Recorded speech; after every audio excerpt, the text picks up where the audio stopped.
가기사는 증시 각도기. 안녕하세요, 증시 각도기 TV 시청자 여러분, 투자자 여러분, 도기발 여러분, 반갑습니다. 오늘도 아주 화창한 날입니다. 아침이 워낙 빨리 시작되죠.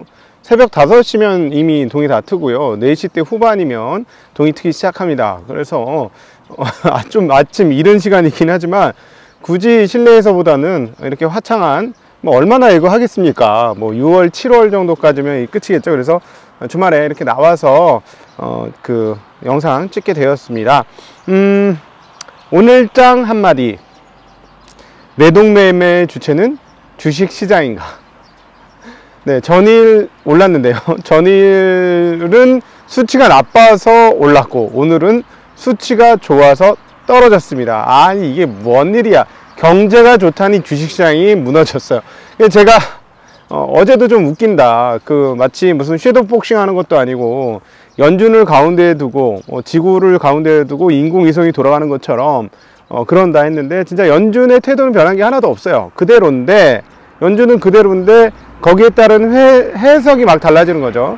그래서 이제 지표들이 그 역할을 했는데, 오늘 같은 경우는 뭐 연준이 했던 얘기는 똑같아요. 요즘 계속 똑같은 얘기를 하고 있고, 라파엘 보스틱 연은 총재가 9월 달에 금리 동결 가능성에 대한 희망, 뭐 이런 얘기를 살짝 하니까 그걸 하고 흡입한 거죠. 시장이 자기 좋은 대로 흡입을 해버린 거예요. 그러니까 라파엘 보스틱 총재가 어떻게 했어요? 아주 급하게 수습을 했죠. 내 말이 그렇게 해석되는데 그거 아니다. 지금으로는 그냥 50bp 올리는 게 맞고 9월 달에도 금리 인상하는 게 맞는데, 뭐 인플레이션이 좀 안정되고 이러면 굳이 그렇게 세게 금리를 올릴 필요가 없지 않느냐라는 얘기로 수습을 했어요. 근데 굉장히 원칙적인 얘기죠, 이건. 당연하죠. 인플레이션이 세지 않은데 계속해서 금리를 세게 올려서 일부러 경기 침체를 일으킬 그럴 이유는 없잖아요. 그거는 뭐 파월도 똑같을 거고 모든 사람 다 비슷할 겁니다. 그런데 지금은 우리가 봤습니다만 8점대 후반에서 8점대 중반으로 인플레이션이 떨어졌다? 많이 떨어진 겁니까? 피크 아웃이라고 확신할 수 있어요? 뭐 그런 게 안 되잖아요. 그러니까 당연히 연준에서는 당연히 이것들을 막기 위해서 금리를 지금보다는 높게, 그냥 어차피 지금도 완화적인 금리 스탠스 아닙니까? 1%대라면 1.5%의 기준금리라면 완화적인 거지 긴축적인 건 아니잖아요. 그러니까 사실은 이 상황에서는 조금 더 지금 상태가 유지되면 뭐 공급망 적체 이 문제가 없더라도 인플레이션은 나는 상황 아닙니까? 그러니까 당연히 금리를 좀 올려야 되겠다라는 생각을 할 수밖에 없는 거니까 당연히 그렇게 가는데, 그 부분에 대해서 시장이 이렇게 저렇게 막 해석을 하고 있는 상황인 거죠, 지금이. 그런데 오늘은 경기가 좋게 나왔습니다. 어제는 ADP 민간 업체에서 했던 미 노동 비농업 고용이 조금 예상보다 좀 적게 나오니까 환호를 했는데, 오늘은 노동부에서 발표한 공식 자료가 되겠죠.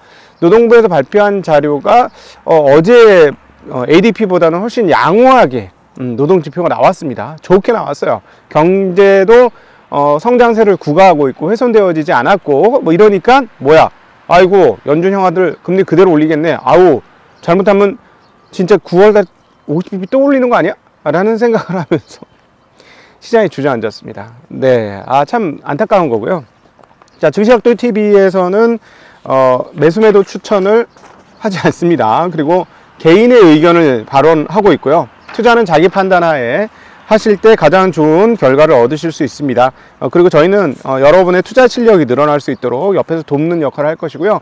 저희는 장기적으로 봅니다. 저희 10만 금융전사 얘기를 했는데요, 10만 금융전사가 정말 만들어지려면 시간 한 10년 걸릴 거로 봐요. 그 10만 금융전사 얘기할 때는 당장 얘기한 게 아니라 한 10년 정도 보고 얘기하는 겁니다. 한국에서의 문화는 그렇지 않죠. 그러니까 갑자기 이거 얘기하니까 또 좀 유감스러운데, 한국에 있는 사람들은 뭐예요? 그 인간의 심리를 보고 거기서 뭔가를 따먹으려고 하는 게 거의 많죠. 그렇게 하는 거예요. 저는 그런 게 싫었던 거예요. 저는 그런 게 싫고 20년간 있어 보니까 고객하고 뭐 직원하고 같이 윈윈 하는 건 없고, 뭐 서로 어떻게 하면 뭐 그럴까, 뭐 이런 생각만 하더군요. 별로 그렇게 하면 장기적으로 저는 미래가 없다고 생각했어요. 그리고 이제 미국 같은 경우는 운용사들이 굉장히 큰 회사들이 많잖아요. 뭐 우리가 알고 있는 뭐 피델리티라든가 뭐 블랙록, 블랙스톤 뭐 등등등 많이 있잖아요. 근데 그런 운용사들이 그렇게 큰 데는 어떤 게 있을까요? 혼자만 컸을까요? 저는 거기에 돈 맡긴 사람들과 같이 성장했다고 생각을 합니다. 그래서 한국에도 그런 문화가 좀 있어야 된다고 생각을 했고, 그러기 위해서는 한국에 이제 투자 문화가 좀 바뀌어야 됐고, 투자 문화가 바뀌기 위해서 그래서 우리가 이 똑똑한 국민이, 정말 유대인보다 더 똑똑한 국민이 유대인들한테 금융에서 판판이 깨지고 미국 사람들한테 판판이 깨지는데, 그런 거 제끼려면 금융 10만 전사가 필요하다라고 생각을 했고, 그러려면 투자에 대한 생각도 바뀌고 태도도 바뀌어야 된다 라는 생각에 금융 10만 전사를 들고 나왔던 것이고, 근데 그거는 그렇게 단기간에 이루어질 건 아닙니다. 한 10년 보고 생각을 하고 말씀을 드렸던 것이고요. 이제 겨우 1년 조금 더 지난 거예요. 네, 1년 겨우 더 지난 거고, 앞으로 10만 전사가 되려면 계속해서 경험의 적축이 필요합니다. 저희 증시각도의 TV는 그걸 돕겠습니다. 여러분들과 함께 우리 훌륭한 금융전사로 나가는 그 길을 한번 걸어가 봤으면 좋겠습니다. 자, 오늘 또 다른 주식시장의 한마디. 사실 미국 노동부의 지표가 잘 나와서 시장이 빠진 거는 사실 뭐 어제하고 반대니까 일회성 요인일 수도 있어요. 근데 오늘 사실 조금 기분 나쁜 부분은 어제 이제 발언이 돼서 이거 뭐야? 했던 부분인데, 테슬라 일론 머스크의 발언입니다.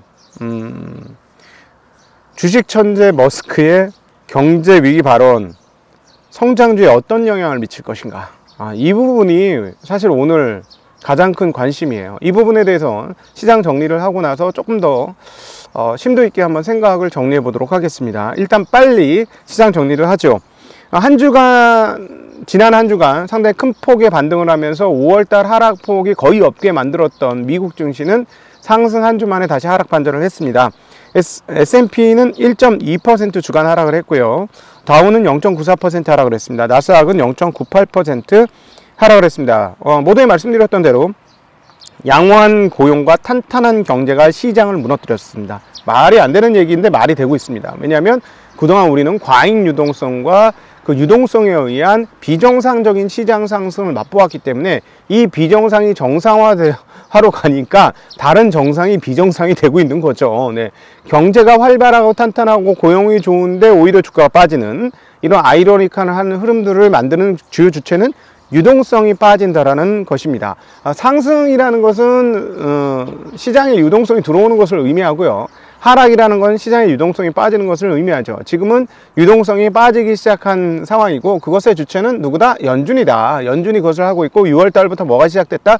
긴축이 시작됐다. 그래서 실제로 긴축이 완연하게 이루어지면, 월 950억 달러씩 이렇게 막 이루어지면 실질적으로 금리를 0.75에서 1% 정도 올린 효과가 있을 것이다 라는 얘기를 전문가들이 하고 있죠. 그렇기 때문에 연준에 대해서 시장이 더 많이 신경을 쓰고 있습니다. 그래서 경제가 좋으나 나쁘냐, 노동이 좋으냐 나쁘냐, 이거보다 그로 인해서 연준이 무슨 행동을 할 것이냐, 그만큼 유동성이 극단적으로 늘어났기 때문에 모두가 유동성에 매달려 있는 그런 상황이 지금의 시장 상황이다 라고 정리해 볼 수 있을 것 같습니다. 경제가 탄탄하니 연준이 금리 인상을 멈추지 않을 것이고, 인상 강도도 줄어들지 않을 것이다 라고 생각한 것이 시장 하락의 원인이었고요. 근데 참 기묘하게도 유가는 고공행진을 하고 있습니다. 장중에 117달러 정도로 마감이 되더니 지금은 현재 120달러가 넘고 있어요. 그래서 지금 이렇게 이제 유가가 오르는 이유를 먼저 한번 살펴보고 가면, 유럽에서 그 러시아의 원유를 이제 연말까지 한 8월 정도를 자르겠다 이렇게 얘기를 한 상태잖아요. 그러니까 그럼 유럽은 어디서 석유를 캐야 되겠습니까? 미국에서부터 사들이든가 중동에서부터 사들여야 되는데, 어제 말씀을 드렸죠. 중동 오펙이 이제 그 추가적으로 증산을 하겠다 했는데, 기존 증산 42만 배럴에서 65만 배럴로 약 50% 정도 증산을 하겠다 했는데 65만 배럴 증산해서 누구 코에 붙이냐 이거죠, 지금 상황이. 그래서 근데 유가가 이렇게 고공행진을 하면 인플레이션이 꺾이지 않을 것이고요. 게다가 이제 그 다음에 그래서 금리를 계속해서 인상을 시켜서 이게 연말하고 내년까지 이어진다면, 그때는 진짜 스태그플레이션에 대한 고민을 한번 해보긴 해야 될 것 같아요. 제가 보기에는 이게 연말까지 이어지고 연말 이후로도 유지가 된다 이렇게 된다면.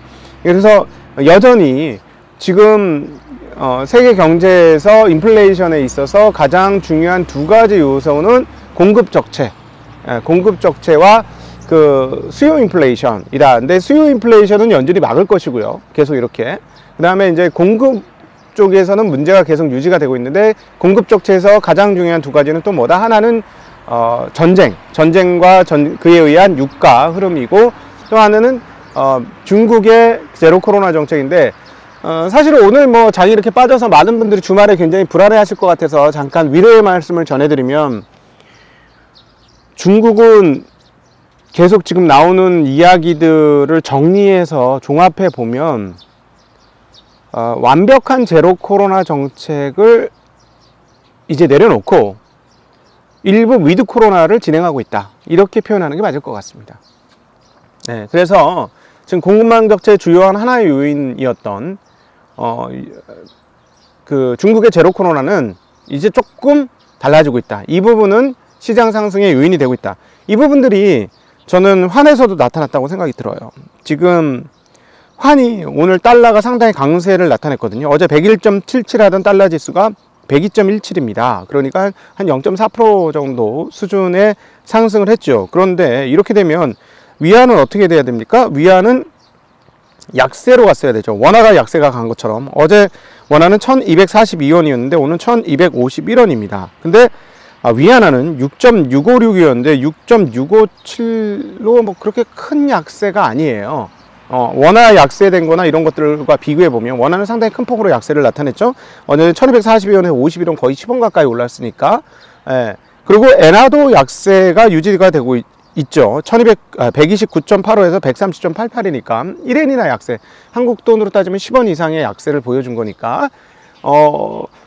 그러니까 지금 중국의 경기 회복이라든가 경기 회복을 위한 시도에 대한 그 생각을 시장에서 하기 시작한 게 아니냐. 이게 그래서 지금 위안화에서 좀 나타난 게 아니냐. 그래서 그 시장이 크게 떨어졌기 때문에 그 가슴 떨리신 분들을 위해서 말씀드리면, 중요한 악재 중 하나였던 중국의 제로 코로나 정책이 6월 달 들어서면서 확실히 완화되는 기조를 좀 보이고 있다라는 거는 분명히 말씀드릴 수 있을 것 같습니다. 자, 다시 시장으로 넘어가서 현재 양호한 경제 상황이 오고, 그로 인해서 연준의 금리 인상의 흐름들이 유지될 것으로 생각이 되자 채권 시장은 어떻게 되었을까요? 네, 채권 시장은 지난번 한번 세게 당했다가 랠리를 뿜어가지고 10년물 국채금리 2.6 근처까지 가게 했다가 지금 이제 정신 차렸죠. 제가 말씀드렸지만 이게 정상입니다. 채권 시장은. 왜냐하면 금리를 연말 기준으로 2.5가 될지 3.0이 될지 모르는 이런 상황인데, 뭐 스태그플레이션을 반영하면서 낮게 금리가 유지된다? 그건 채권시장 참여자들의 바람일 뿐이고요. 어떻게 그렇게 돼요? 제가 보기엔 진짜 스태그플레이션이 확연히 확인되지 않으면 그렇게 안 된다는 거죠. 결국은 미국 10년물 국채금리가 2.94%입니다. 장중에 2.98까지 가서 거의 3%까지 갔거든요. 왜냐하면 금리를 올릴 게 거의 뻔하니까. 그러나 계속 말씀드리면 연준은 바뀐 게 하나도 없어요. 연준은 그냥 그대로 그렇게 똑같은 태도를 취하고 있는데, 시장이 왔다리 갔다리 하면서 해석을 바꾸고 있는 상황이다 라고 그렇게 볼 수 없고요. 10년물 국채금리 어제 2.91이었는데 오늘 2.93, 2년물은 어제 2.64였는데 2.656, 그 다음 30년물은 3.077이었는데 3.095, 그 다음에 5년물은 2.914였는데 2.937, 그 다음에 3개월물은 1.23에서 오히려 얘는 좀 떨어졌습니다. 1.19로 좀 떨어지는 양상 보여주었습니다. 자, 그러니까 채권시장은 이제 연준의 긴축 활동이 계속될 것이다, 이 생각을 하고 있다는 것이고요. 자, 경기도 좋고 금리도 높게 올라가니 달러가 어떻게 됐다? 강세가 됐다. 예, 달러 강세가 됐고, 유로 달러는 1.0719, 달러에는 103.88인데요. 원화 기준으로 보면 유로는 약 강세였습니다. 원화 대비 1340에서 47점. N은 어제보다는 N이 조금 더 강세인데 9.56, N1은 9.5, 어제 9.55까지 갔었죠. 9.56으로. 그럼에도 불구하고 역시 N은 약세, 오늘 원화 약세가 조금 크게 나타났다, 이렇게 정리해 볼 수 있겠습니다. 달러 강세가 시현됐음에도 불구하고 유가가 120달러대까지 간 것은 그만큼 지금 유럽의 문제와 유럽의 에너지 조달 문제가 좀 보통 문제가 아니다라고 시장이 느끼고 있다, 이렇게 정리해 볼 수 있을 것 같습니다. 자, 시장이 꿈꾸던 완화된 긴축, 이 기대감이 완전히 사그러졌는데요. 거기에 추가적으로 어제 발언했던 로레타 메스터 클리블랜드 연은 총재의 발언이 한 번 더 이어지고 한 번 더 도장을 찍어 주셨습니다. 나는 9월에 금리 인상을 중단해야 한다고 생각하는 쪽에 있지 않다. 9월 FOMC 회의까지 인플레이션 월별 수치가 인플레이션이 하락하고 있다는 강력한 증거를 보여준다면 금리 인상 속도가 느려질 수도 있지만 만약 인플레이션이 완화되지 않는다면 더 빠른 속도의 금리 인상이 필요할 수 있다. 여기서 말하는 더 빠른 속도의 금리 인상은 뭐냐? 50bp. 9월도 50bp. 네, 9월도 50bp. 자, 이런 발언을 하셨죠. 근데 어제도 똑같은 발언을 했어요. 어제 그런 발언을 안 했던 게 아니고, 그리고 연준 총재들의 발언은 하나도 바뀐 게 없습니다. 지금 우리는 수요 인플레이션을 잡겠다. 이게 연준의 태도라고 정리해 볼 수 있을 것 같고요. 자, 드디어 노동부에서 발표한 고용 이야기를 하죠.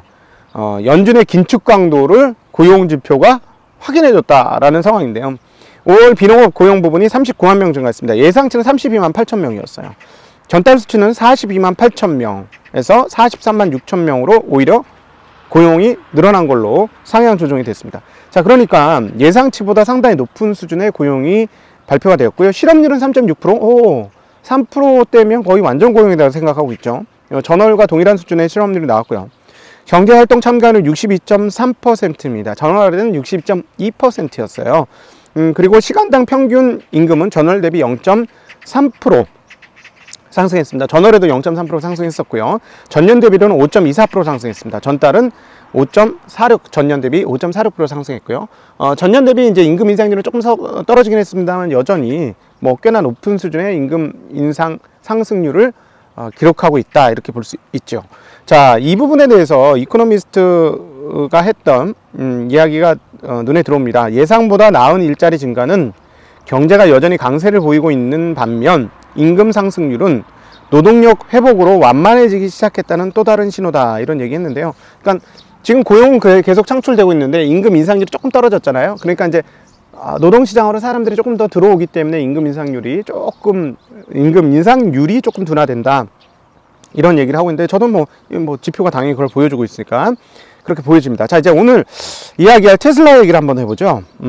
머스크의 발언이 테슬라를 강타했다라고 생각을 하는데, 오늘 테슬라가 가장 많이 빠진 주식 중에 하나입니다. 거래가 가장 많이 된 주식 중에 가장 많이 빠졌는데 9%나 하락을 했습니다. 어제 그 전부터 막 4%, 5%씩 빠지기 시작을 했었는데요.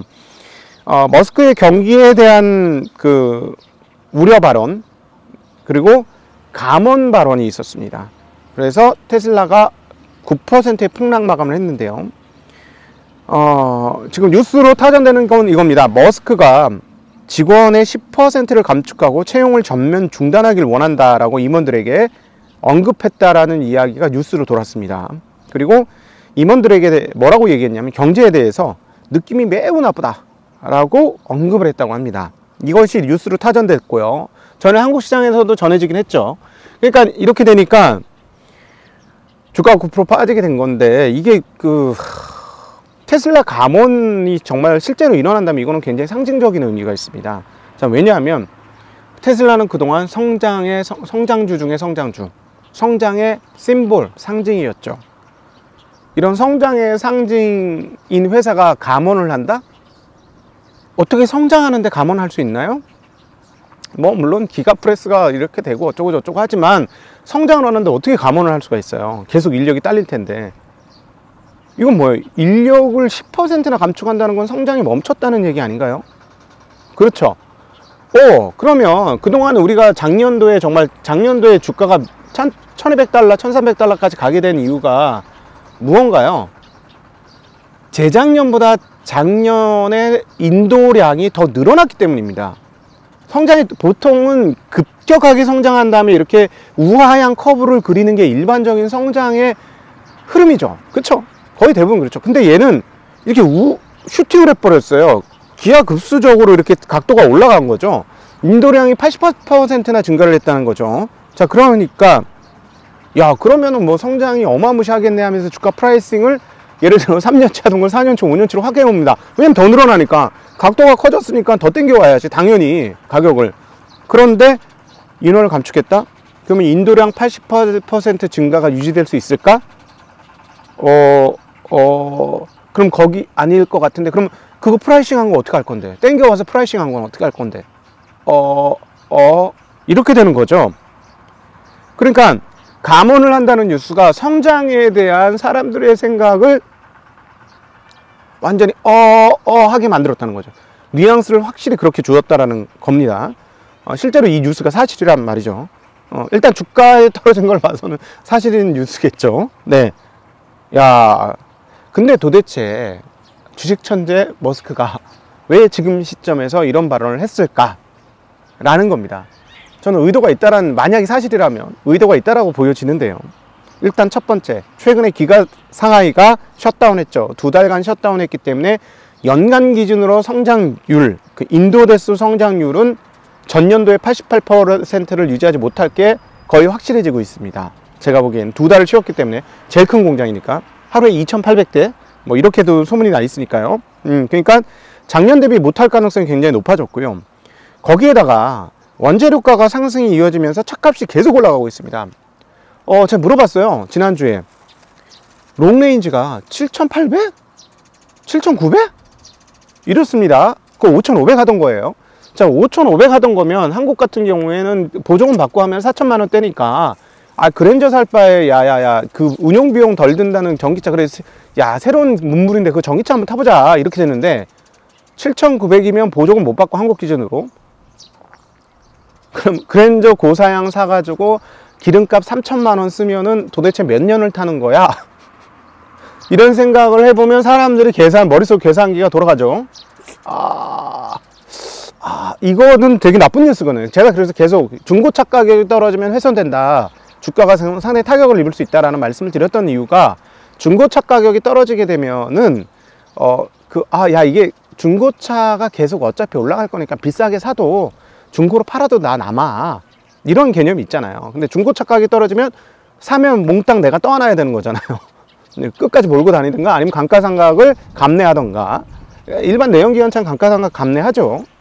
근데 이거는 그러면 이제 높은 가격을 어떻게 내가 받아들일 것이냐, 이런 문제가 있습니다, 수요자들한테. 그런데 이제 그 원재료가 상승에 의해서 차값이 계속 올라가는 것 때문에 만에 하나 판매 대수가, 아직은 그런 뉴스가 안 들어오고 있는데, 만에 하나 판매 대수가 줄어든다면 이거는 성장성 훼손에 있어서 상당히 큰 뉴스예요. 그래서 이렇게 되면 이제 약간 타격을 좀 입을 수밖에 없는 그런 상황이 되게 되죠. 그러니까 대기자 수가 줄어들게 되면 미래 프라이싱이 훅 떨어질 가능성이 있습니다. 근데 이 부분에 대해서 저는 경제가 매우 나쁘다라고 얘기한 이유가 여기에 있는 것 같아요. 혹시나 인도 대수가 떨어질 수 있는 가능성을 경제가 매우 나쁘다는 것으로 표현한 거 아니냐.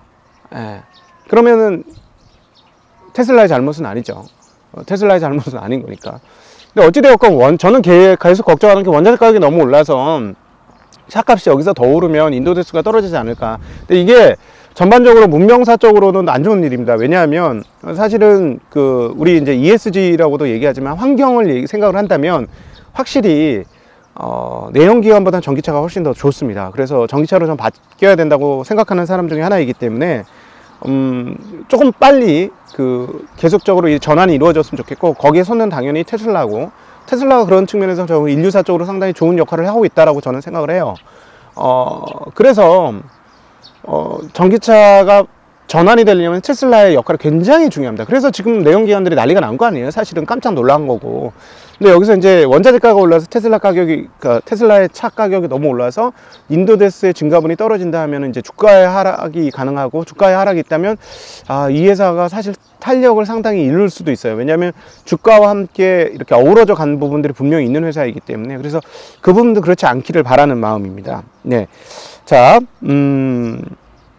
그렇고요. 일단 성장률 자체가 훼손이 된다면 멀티플 감소를 피하기가 어렵게 되고요. 이번에 인력 감축 이야기가 성장률 훼손을 좀 거기에 대한 생각을 자극하는 요인이 분명히 있다. 그래서 9%나 빠진 것이다. 이렇게 정리가 될 수 있겠습니다. 그러나 그럼에도 불구하고 인도 대기자 수가 아직 떨어진다는 뉴스는 없고요. 이것이 그대로 유지가 되어지고 실제 인도가 그대로 유지되어지고 그래서 지금 잠깐 차질이 있었던 생산 대수가 내년도 기준으로 다시 회복이 되어진다면 괜찮습니다. 그러면 주가의 복원력은 빠르게 시도가 될 것이다 라고 생각을 합니다. 근데 오늘은 아주 뭐 나쁜 뉴스도 굉장히 많았어요. 수많은 경제 참가자들이 이번 거는 베어마켓 랠리 정도이다, 지난 한 주의 상승은, 이런 얘기를 계속하고 있는데, 어제 이미 이틀 전에 제레미 다이아몬 JP 모건 회장의 발언이 있었죠. 경제에 닥치는 허리케인에 대비해야 한다. 현재로는 경제 양호해 보이지만 초강력 폭풍인지 아무도 모른다 라고 얘기하면서 경제 충격에 대비해야 되는데, 러시아 우크라이나 전쟁과 연중의 긴축은 역사적으로 가장 큰 규모이기 때문에 이게 충격을 상당하게 일으킬 수 있어서 대비해야 되고 우리는 대비하고 있다라는 톤으로 얘기를 했기 때문에 굉장히 중요한 인물이죠. 시티은행을 이렇게 만들었던 장본이기도 하고요. 대단한 사람인데 그런 사람이 이런 얘기를 하니까 시장이 조금 위축되고 있는 건 사실입니다. 그리고 경제 분석가들도 그런 얘기를 하는데요. 모건 스탠리의 마이클 윌슨, 뱅크 오브 아메리카 마이클 하트넷 또 이런 얘기를 했습니다. 연준이 긴축 강도를 완화하기 위해서는 급진적인 경기 둔화의 신호가 필요하다 라는 얘기를 했죠. 근데 여름께 다시 유가가 급등할 수 있고 아직 인플레이션을 동반한 경기 침체인 스태그플레이션 우려가 전혀 해소된 상황이 아니다 라는 발언이 있었고, 현재의 반등은 약세장 속의 베어마켓 랠리 수준이다, 기업들의 이익 추정치가 낮아지고 있다, 이런 발언도 했습니다. 찰스 스왑도 지금은 전형적인 베어마켓 랠리 정도 수준이다 라고 지난주에 상승을 평가했습니다. 자, 이런 이야기들이 계속 나오면 굉장히 불안하죠. 그러니까 사람들의 심리가 흔들리고 주말에 굉장히 불안할 수 있는데, 이럴 때 우리의 이런 악화된 심리의 융단 폭격을 어떻게 이겨낼 것인가. 결국은 기업 실적에 집착하라, 이런 얘기를 드리고 싶고요. 기업의 실적이 좋고 현재 주가가 싸고 실적 방향과 전망이 양호하다면 이런 시장에서는 그런 기업을 붙잡고 함께 버티는 자가 이기는 자가 될 것이다 라고 생각을 하고요. 단 내가 소유한 기업에 안전마진이 없다면 그거는 좀 상황은 달라질 수 있다는 점 말씀드리고요. 자, 이렇게 생각하시면 돼요. 폭풍우가 닥쳤고 폭풍우가 있었을 때 내가 탄 배가 탄탄하고 저력이 있다면 결국 그 폭풍을 잘 뚫고 나갈 것입니다. 배가 약하면 폭풍우에 훼손을 당할 수가 있겠죠. 그러니까 기업이 바로 그 배입니다. 탄탄한 기업이 있다면 주가에 흔들림은 있을 수 있지만 그 기업과 함께 좋은 결과를 얻을 수 있기 때문에 사실은 계속 말씀드리죠. 3,300보다 2,600이 된 지금은 위험이 상당히 감소한 시점이다. 그럼 명백하지 않습니까? 3,300이 훨씬 위험하지 않았습니까? 네. 그러나 사람들은 떨어지니까 위기를 느낀다. 그러나 아니다. 올라가는 게 위기다.